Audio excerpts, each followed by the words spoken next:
চারিদিকে শুধু বিজয়ের ধ্বনি। দীর্ঘ 9 মাস যুদ্ধের পর আমরা পেলাম স্বাধীনতা। চারিদিকে চারিদিকে খালি লাশ আর লাশ, সবাই স্বজন হারা। তাগো মধ্যে আমিও একজন। সেদিন আমি যুদ্ধেই ছিলাম। কেউ একজন আইসা কইল, তোমাকে বস্তিতে মিলিটারিরা আক্রমণ চালাইছে, বোমা বিস্ফোরণে অনেকগুলা বাড়ি চলে গেছে, তুমি জলদি যাও। আমি দৌড়ে বাড়িতে আসলাম। আইসা দেখি চারদিকে খালি আগুন আর আগুন। আমি আমার ঘরটার কাছে গেলাম।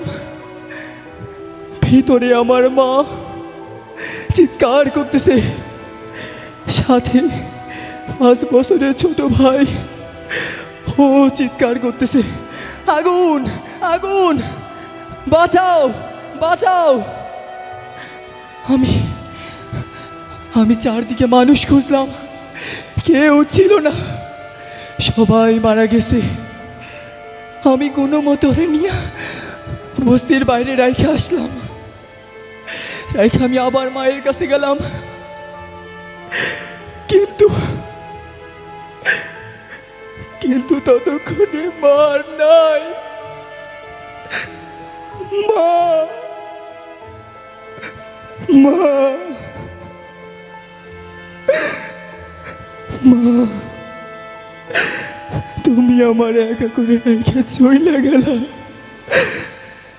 মা, হঠাৎ হঠাৎ কোত্থেকে যেন শুনতে পাইলাম গোলাগুলি শব্দ। আমি দৌড়ে বস্তির বাইরে গেলাম। আইসা দেখি মিলিটারি বাহিনীরা আমার ছোট্ট ভাইয়ের বুকটারে শাস্ত্র কইরা দিল। কি দোষ করছিল আমার মা, কি দোষ করছিল আমার ছোট্ট ভাই? ও তো বুঝতো না মিলিটারি বাহিনী কি, ও তো বুঝতো না স্বাধীনতা কি। অগো মনে কি একটু দয়াও হইল না? ওরা যখন চলে গেল, আমি আমার ভাইয়ের কাছে গেলাম। ভাইয়ের রক্তমাখা শরীরটাকে বুকে জড়ায় ধরলাম। কিন্তু ততক্ষণে আমার ভাই আর নাই। ভাই, কথা বল ভাই, ভাই রে, কথা বল।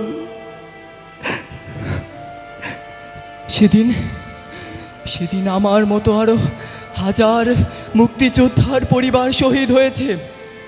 তাই বলে কি আমরা পিছিয়ে গিয়েছি? না, আমরা পিছিয়ে যাইনি। ওদের কাছ থেকে ছিনিয়ে নিয়েছে লাল সবুজের পতাকা। যখন এই পতাকা মুক্ত আকাশে দোল খায়, মনে হয় যেন আমার মায়ের আচ্ছা হাতছানি দিয়ে যায়। যখন আমি এই পতাকার লাল রঙকে দেখি,